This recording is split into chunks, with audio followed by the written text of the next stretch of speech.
Josué, capítulo 24, versículo 14 e o versículo 15, diz bem assim: agora temam o Senhor e sirvam com integridade e fidelidade. Joguem fora os deuses que os seus antepassados adoraram, além do Eufrates e no Egito, e sirvam ao Senhor. Se porém não agrada a vocês servir ao Senhor, escolham hoje a quem irão servir. Se aos deuses que os antepassados serviram, além do Eufrates, ou aos deuses dos amorreus, em cuja terra vocês estão vivendo.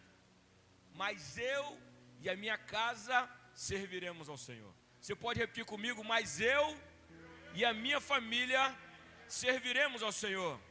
Mas eu e a minha casa serviremos ao Senhor. Quantos podem sustentar isso aí? Levanta a sua mão nessa hora. Senhor Deus e o Pai, sobre cada mão levantada, nós queremos sustentar essa afirmação profética diante do Senhor. O Senhor sabe como se encontra a nossa casa hoje, nossa família hoje.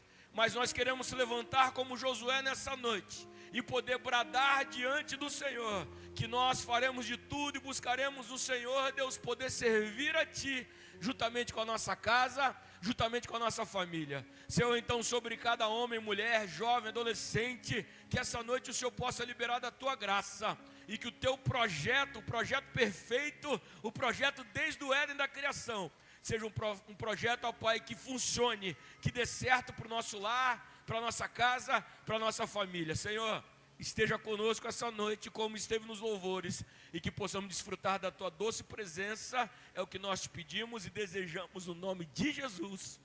Amém e amém. Pode deixar só o altar aqui aceso, deixa a igreja apagada, a gente concentra e olhar aqui para frente. Olha só, irmãos, terminando o livro de Josué, nós vamos perceber que todo o povo agora tem suas propriedades. Eu acho interessante quando termina esse texto aqui de Josué, diz que todo o povo, cada um foi para a sua propriedade.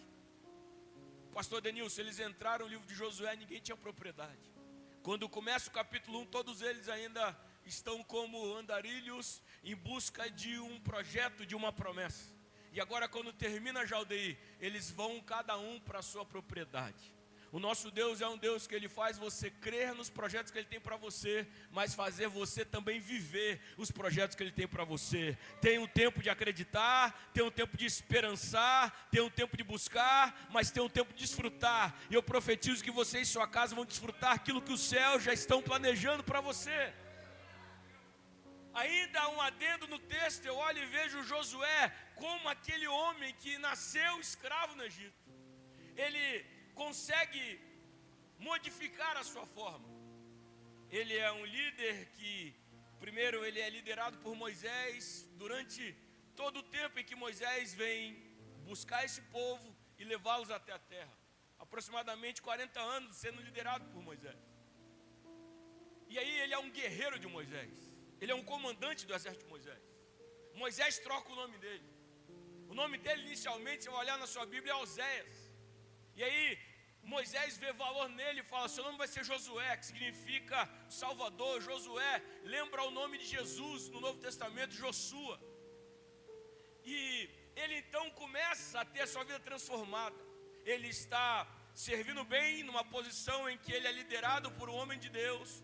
Mas quando esse homem de Deus se vai, agora ele assume o papel dele ser esse líder, esse gerente, esse que está à frente de todo o povo. Ele faz com sucesso isso. Só que agora está finalizando a carreira dele, o ministério dele, a vida dele.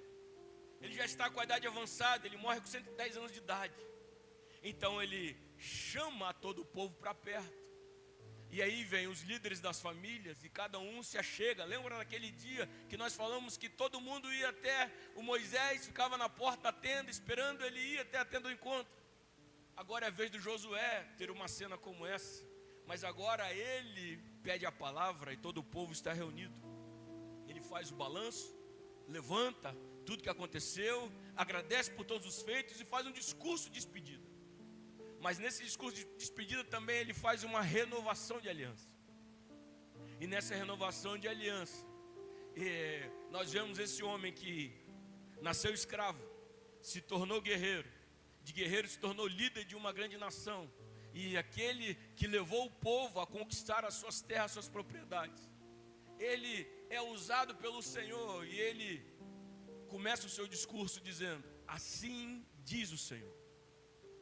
Ele não está falando em terceira pessoa mais daquilo que ele ouviu Moisés conversando com Deus e falando para ele.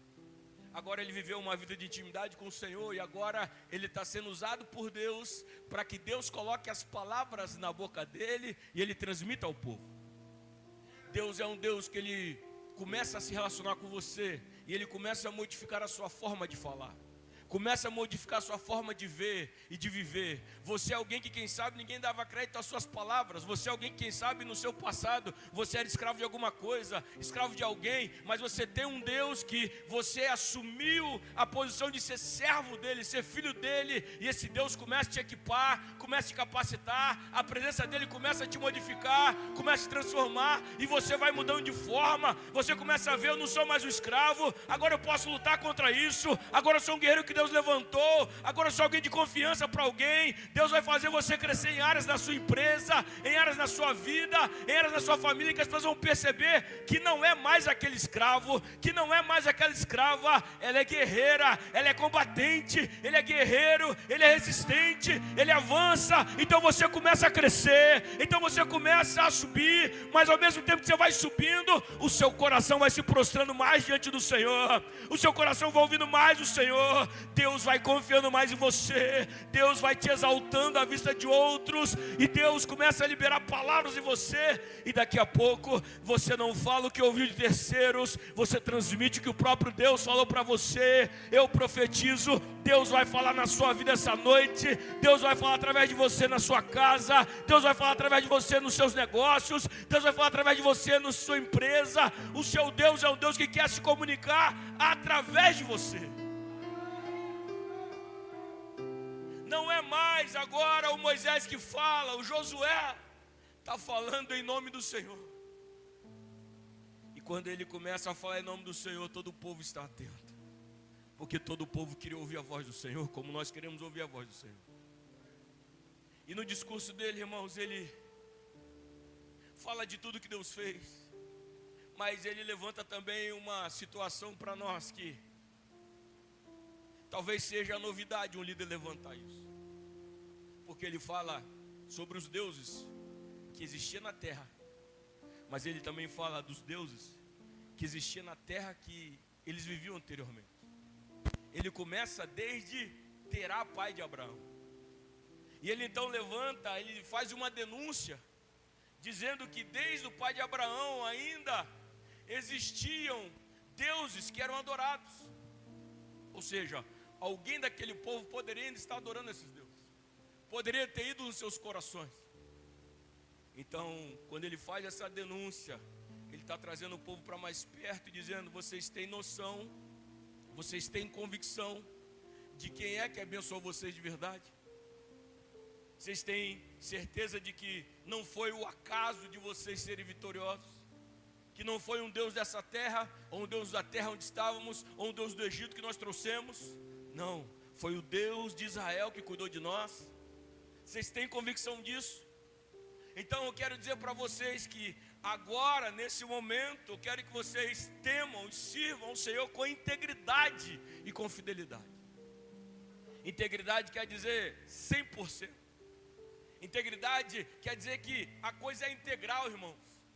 É o dia inteiro, a noite inteira, 7 dias por semana, 24 horas por dia, o ano inteiro. Integridade e com fidelidade.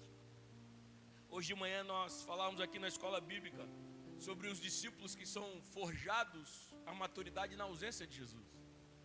E Josué está sabendo que quando Moisés se foi muito difícil para todo mundo, e que agora ele também estava indo, e que seria muito difícil para os demais que iam ficar. Se você perceber, no capítulo 24 ainda, fala da morte de Josué e fala da morte do sacerdote que era filho de Arão, Eleazar. Então 2 gerações se vão inteiras, e agora vai se levantar uma nova geração. Então a fala dele não é somente para quem está, mas para quem está vindo por aí. E aí quando ele fala sobre família, ele levanta essa responsabilidade para nós, irmãos. Eu pergunto para nós, pais, para onde nós estamos conduzindo a nossa família? O que eles têm visto de integridade em nós? O que eles têm visto de fidelidade em nós? Para que eles peguem um modelo saudável, para que eles possam seguir. Esse texto diz que durante toda a vida de Josué, o povo foi fiel e foi integral. Mas depois, nós vemos uma geração que se perde no lugar que Deus confiou para eles. Uma geração que se perde no lugar onde a promessa chegou. Eu creio, eu oro, tenho buscado, tenho pagado o preço da minha parte, entendendo que o preço maior o Senhor Jesus pagou, para que você realize os seus projetos em 2026 e para mim é realidade. Mas olha só, o que Josué está dizendo é que a gente pode se perder no lugar onde o projeto é realizado. Se a gente não servir com integridade e fidelidade, a gente pode se perder. Então ele faz um apelo: se porém não agrada a você servir ao Senhor, escolha quem você queira servir. A nossa vida é baseada em escolhas o tempo todo, irmãos. Estar aqui nessa noite foi uma escolha para você. Terminar o ano dessa forma é uma escolha do que você foi escolhendo dia após dia, semana após semana, e ter essa vida hoje é a sua escolha. E ele fala: vocês podem escolher deuses do passado, deuses da terra atual, mas eu e a minha família vamos servir ao Senhor. Enquanto eu me preparava para essa mensagem desde ontem, Deus me fez lembrar de duas histórias. Uma, quando nós olhamos para a primeira chamada de Deus para alguém na Bíblia, um senhor de idade chamado Noé. Deus chama Noé para que Noé construa uma arca. E o primeiro chamado de Deus para um homem vai salvar, preservar a humanidade, vai preservar os animais, vai preservar o que Deus criou. E sabe que chamado é esse? É constrói uma arca, entra você e a sua família. Não vai convidar vizinho, não vai convidar os de fora. Eles chamam Noé de o pregador, né? As pessoas viram Noé construindo a arca, mas ninguém quis entrar. Eu gosto disso aqui porque mesmo que ninguém quis entrar, a família entrou junto com ele. O verdadeiro sucesso do chamado de Deus na sua vida envolve a sua família. Nenhum sucesso que não inclui sua família pode ser considerado sucesso da ótica divina. A ótica divina começou com uma família. Quando ele foi preservar a humanidade, ele escolheu uma família para preservar. Quando ele dá as terras para o seu povo, ele escolhe um líder para dizer: eu vou servir ao Senhor. Não, eu e a minha família vão servir ao Senhor. Vocês, com todo respeito, agora é problema de vocês, mas eu e a minha casa serviremos ao Senhor. Ele está dizendo: eu entendi que desde o Éden o propósito era homem e mulher vão se unir e se tornar uma família. Eu entendi quando Deus falou, Ricardo, com Noé, que não era para Noé chamar os amigos da escola, não era para chamar os amigos do trabalho, não era para chamar os demais, era para se importar com a família dele. Entra Noé, entra os 3 filhos, entra a esposa e as mulheres dos filhos. E agora passa tanta coisa, cresce tanto o povo, Deus abençoou tanto o povo, os patriarcas, eles agora estão na terra deles. Passou um filme inteiro, e como termina o filme? Com o líder dizendo: eu e a minha família. Deus quer que você volte os seus olhos para a sua família nesses dias. O mundo lá fora, irmãos, não está nem aí para a família. Sabe qual é o dia mais família deles? Natal.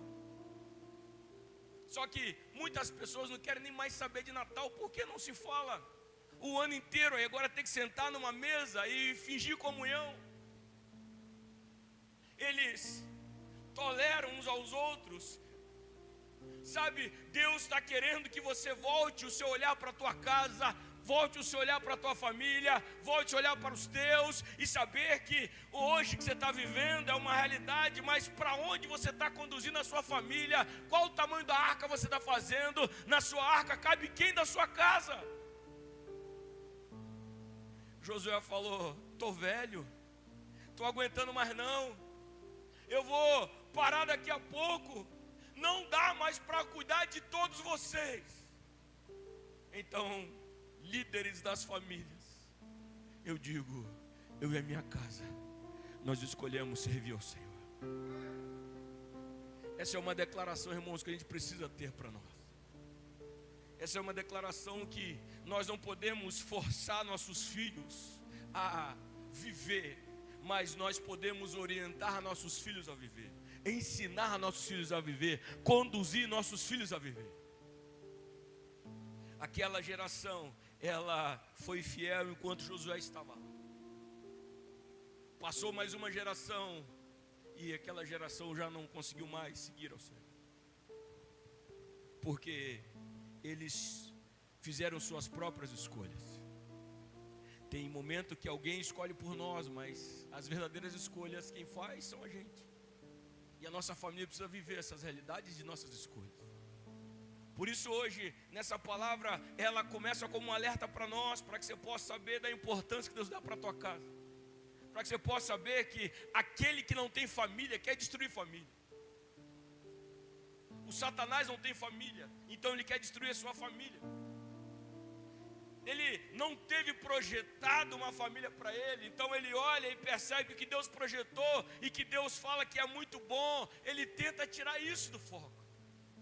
Mas, se ele se levanta contra, você tem ao seu favor aquele que constitui a família, aquele que tem o manual de como funciona, aquele que é a verdadeira harmonia, aquele que está dentro do seu lar, que está dentro da tua casa, que te ajuda nos intempéries do dia a dia, nas dificuldades do dia a dia, nas adversidades que se levantam, que é a própria harmonia do teu lar, que traz a paz para o teu lar, que traz a provisão do teu lar. Onde tiver dois guerreando, lutando juntos, pode ter certeza, um cordão de 3 dobras está aí, porque o Senhor sempre vai guerrear em favor daqueles que lutam pelo seu lar. E um cenário que Deus mostra para mim, coloca no telão para nós, se não estiver mexendo em nada agora e for possível, Evangelho de João capítulo 12. Evangelho de João capítulo 12, o versículo 1 vai mostrar um cenário de uma família, irmãos, de como você tem um Deus que transforma cenários. João 12 começa dizendo que 6 dias antes da Páscoa, Jesus chegou a Betânia, onde vivia Lázaro, a quem ele ressuscitou dos mortos. Olha o verso 2. Ali prepararam um jantar para Jesus. Marta servia, enquanto Lázaro estava à mesa com ele. Então Maria pegou um frasco de nardo puro, que era um perfume caro, e derramou sobre os pés de Jesus, e os enxugou com seus cabelos. E a casa encheu-se com a fragrância do perfume. Somente isso aqui. Essa família ficou famosa para nós através da Aline Barros, na música Ressuscita-me, né? Essa família ficou famosa para nós um capítulo antes do que eu acabei de ler, João 11. Essa família ficou famosa por conta da morte de um ente querido. O que me chama a atenção dessa família, Sônia, é que os 3 caminham sempre juntos. Eu não sei quem era o pai, eu não sei quem era a mãe, mas eu sei que Lázaro tem 2 irmãs. Sempre estão juntos. Não eram discípulos de Jesus, mas eram amigos de Jesus, era uma casa de suporte para o ministério de Jesus, e sempre estavam juntos. Quando Lázaro começou a passar mal, o WhatsApp deles não estava funcionando.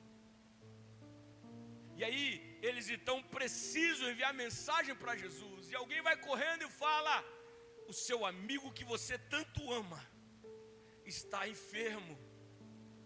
E amigo sabe o que o amigo faz. A gente já viu o Senhor curar tanta gente. Vem cá curar Lázaro. Vem cá estar com a gente, ele está passando muito mal. E Jesus não vai naquele momento. Eles permanecem juntos. Lázaro vem a óbito, Marta e Maria permanecem juntos. Jesus chega depois, e você deve conhecer a história de que já 4 dias que ele tinha sido sepultado, Jesus ressuscita ele. Agora, o que me chama a atenção é que essa família que está junto no tempo de luto, no tempo da dor, no tempo da dificuldade, essa família que está junto em todo momento, essa é uma família que permanece junto. No capítulo 12, um pouquinho antes da Páscoa, vai ter um jantar. E agora, Marta está como uma diaconisa, servindo o jantar, servindo no culto, servindo na mesa. Ela é uma serva que está atuante. E aí no cenário também tem agora o testemunho vivo. Aquele que antes cheirava mal, aquele que antes estava com o corpo gelado, frio, aquele que antes a morte tragou, agora ele está sentado à mesa com Jesus. E a família sempre anda junto, mas não tinha mais lugar na mesa, não tinha mais lugar na equipe. Então vem o terceiro componente da família, a irmã, que não acha lugar na mesa para sentar, que não tem uniforme para servir, mas tem uma oferta para poder derramar diante do Senhor. Ela olha e vê: que linda minha irmã servindo, um dia eu vou ser como ela, um dia eu vou estar pronta como ela. Olha meu irmão sentado à mesa, há dias atrás a gente estava chorando pela morte dele. E eu, o que eu vou fazer? Eu vou me derramar aos pés dele, eu vou colocar diante dele tudo que eu tenho, porque eu sei qual era o cenário da minha família, e eu sei como a minha família está hoje. Então tudo que eu tenho, eu derramo aos teus pés, tudo que eu sou, eu coloco aos teus pés, porque eu sei de onde nós viemos, eu sei o que aconteceu com a minha casa, eu sei o que o Senhor fez para que a minha família permaneça junto e permaneça de pé. O que Maria faz para nós, irmãos, é uma reflexão que nós temos que colocar juntos. Para a sua família estar de pé, não basta esforço humano. Para a sua família estar de pé, tem que ter o fator espiritual e sobrenatural do Senhor. O que eu e você podemos fazer contra a morte? Mas eu conheço um Deus que ressuscita mortos. O que eu e você podemos fazer contra os males que assolam a sociedade nesses dias? Mas eu conheço um Deus que dá jeito para isso. Então quando Maria está olhando, ela fala: meu Deus é um Deus que muda cenário. Meu Deus é um Deus que tirou a minha casa da morte para colocar vida. Meu Deus é um Deus que tirou a minha casa do luto para colocar em festa. Meu Deus é um Deus que tirou aquelas comidas de velório para agora ter uma ceia de celebração. Meu Deus é um Deus que tirou o cheiro das flores do velório e agora eu preciso mudar esse cheiro. Olha o cheiro do nardo puro, da adoração que eu derramo aos pés do meu amado. Quando eu olho para a ação de Maria, irmãos, eu olho como nós precisamos reconhecer que o nosso lar só está de pé porque tem um Deus que permanece de pé. Quando eu olho e vejo a realidade do Josué, a realidade do povo que recebe uma promessa que foi transmitida de geração em geração. Todo mundo do Evani que transmitiu a promessa estava morto, mas o Deus que fez a promessa estava vivo.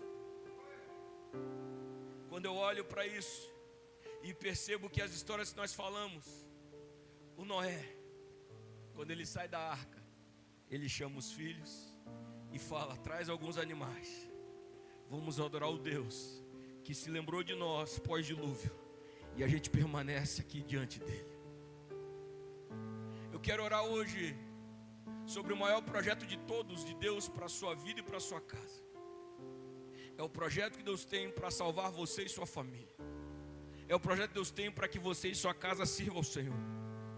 Deus chamou você para que você seja o lado que luta pela tua casa, o lado que celebra pela tua casa, e pode ter certeza, toda lágrima que você planta no altar do Senhor, você vai colher em vida que Deus tem para o seu lar. Todo fôlego que você vai desgastando diante da presença do Senhor, a tua casa vai permanecer recebendo fôlego de vida. Todo joelho que se dobra diante do Senhor é para que uma família permaneça de pé diante do Senhor.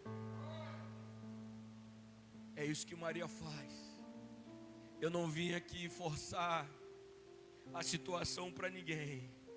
Eu vim aqui porque eu sei, a última vez que a gente se reuniu, o cheiro não era um cheiro agradável.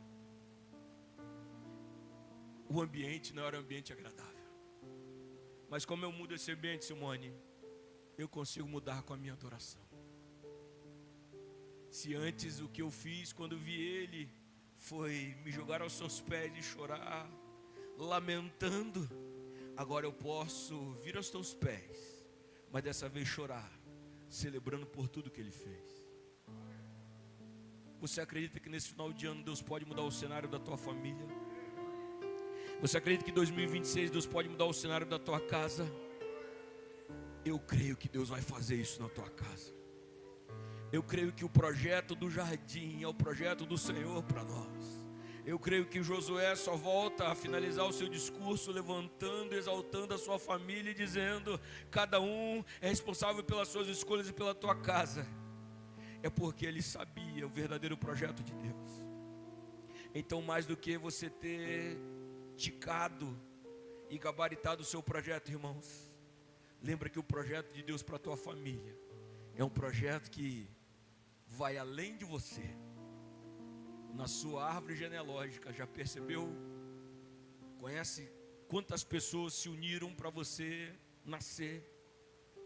Então, tudo que Deus faz de maneira perfeita, para que você celebre aquele que permitiu o seu nascimento, até mesmo na casa onde você estava.